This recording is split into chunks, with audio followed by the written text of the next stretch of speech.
मेरठ में छात्रा हत्याकांड को लेकर जारी सियासी गतिविधियों के बीच शनिवार को पूर्व विधायक संगीत सोम पीड़ित परिवार से मिलने पहुंचे। उन्होंने परिवार को हर संभव मदद का भरोसा देते हुए कहा कि बेटी को हर हाल में न्याय मिलेगा। साथ ही वकील की फीस के लिए आर्थिक सहायता देने का भी ऐलान किया। पीड़ित परिवार से मुलाकात के दौरान संगीत सोम ने कहा कि मृतक छात्रा पूरे समाज की बेटी थी और उसके साथ जो हुआ वह बेहद दुखद है। उन्होंने कहा कि बेटी के साथ गलत हुआ है, इसलिए उसे न्याय मिलना ही चाहिए। उन्होंने परिवार को भरोसा दिलाया कि पूरी प्रदेश सरकार उनके साथ खड़ी है और दोषियों को कड़ी से कड़ी सजा दिलाने के लिए हर संभव कार्रवाई की जाएगी। उनका कहना था कि सरकार आरोपियों को फांसी तक पहुंचाने के लिए विधिक प्रक्रिया के तहत पूरी मजबूती से पैरवी करेगी। संगीत सोम ने कहा कि पीड़ित परिवार को मजबूत कानूनी लड़ाई लड़ने में किसी प्रकार की परेशानी नहीं होनी चाहिए। इसके लिए उन्होंने अपनी ओर से वकील की फीस के लिए आर्थिक सहायता देने की घोषणा की, ताकि परिवार सक्षम अधिवक्ता के माध्यम से मुकदमे की पैरवी कर सके। उन्होंने ये भी कहा कि यदि मामले में किसी अधिकारी या कर्मचारी की लापरवाही सामने आती है तो उनके खिलाफ भी कार्रवाई की जाएगी। पूर्व विधायक ने परिवार से मामले का राजनीतिकरण नहीं होने देने की अपील की। उन्होंने समाजवादी पार्टी और उसके नेताओं पर इस घटना को राजनीतिक मुद्दा बनाने का आरोप भी लगाया। उन्होंने कहा कि वह पहले भी कई पीड़ित परिवारों से मिलते रहे हैं और किसी भी पीड़ित के साथ खड़े रहना अपना दायित्व मानते हैं। उन्होंने लोगों से पुलिस और जांच प्रक्रिया पर भरोसा रखने की अपील करते हुए कहा कि अपराधी की पहचान उसके अपराध से होती है, उसकी जाति या धर्म से नहीं।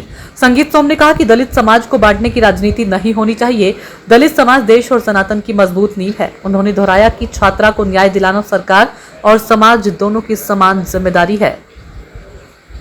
और देखिए, ये ललिता गौतम बेटी हमारे समाज की बेटी है, उसकी हत्या हुई है और हत्यारों को सजा मिले, फांसी की सजा मिले, ये हम सबकी जिम्मेदारी बनती है। लेकिन जिस तरीके से समाजवादी पार्टी और विपक्षी पार्टियां इस माहौल को और देश में हिंदुओं में बंटवारा करने की कोशिश कर रहे हैं, उत्तर प्रदेश में बंटवारा करने की कोशिश कर रहे हैं, उन्हें कामयाब नहीं होने दिया जाएगा। अभी कंकरखेड़ा में एक दलित बेटे की हत्या हुई थी, क्यों नहीं गए समाजवादी पार्टी के लोग वहां?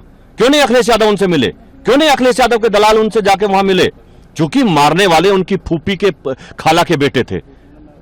जब एक पंडित समाज की बेटी का बलात्कार होता है, 16 लोग बलात्कार करते हैं, वो आत्महत्या कर लेती है, क्यों नहीं जाते समाजवादी पार्टी के लोग वहां? मैं पूछना चाहता हूं, जब कश्यप समाज के बेटे की हत्या होती है कैराना में, क्यों नहीं जाते ये समाजवादी पार्टी के दलाल?